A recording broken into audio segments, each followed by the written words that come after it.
What does the Bible say about speaking in tongues? Does it still happen today? And if so, in what form? First of all, if we go to Ephesians chapter 2, we understand that the church was built upon the foundation of the apostles and prophets. Now, that's very, very important. It's talking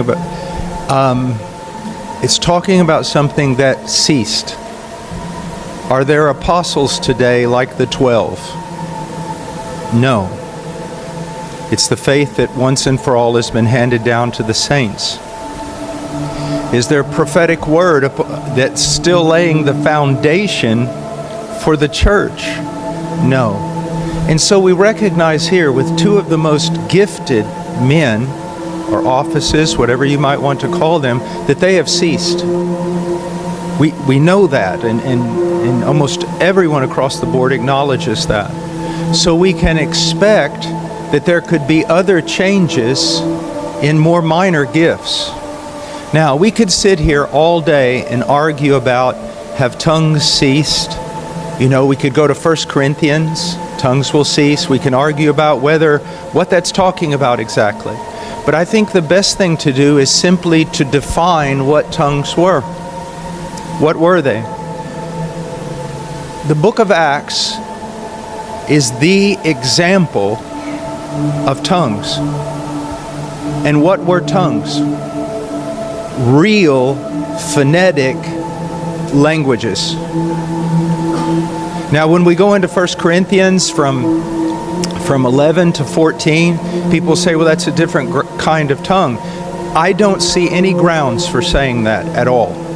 I do not believe that it's talking about a prayer language or sounds that have no phonetic value whatsoever.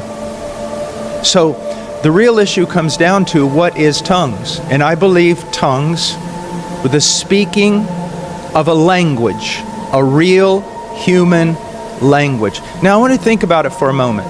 If all of a sudden, and I don't want to make fun, but if all of a sudden I just started saying over and over, I think she rode a Honda, I think she rode a Honda. There's no proof of a miracle there.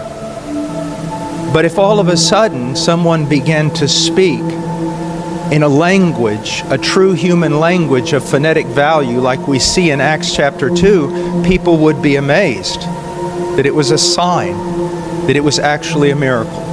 And we do not, even among those who claim to speak in a language or in a prayer language, it has no phonetic value, it has no rationale, it basically sounds like gibberish. There is no sign of a miracle.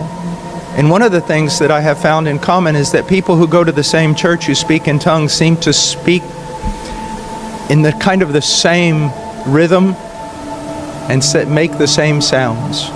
So I believe that tongues was a real human language. And it has ceased because we see that no one is doing that.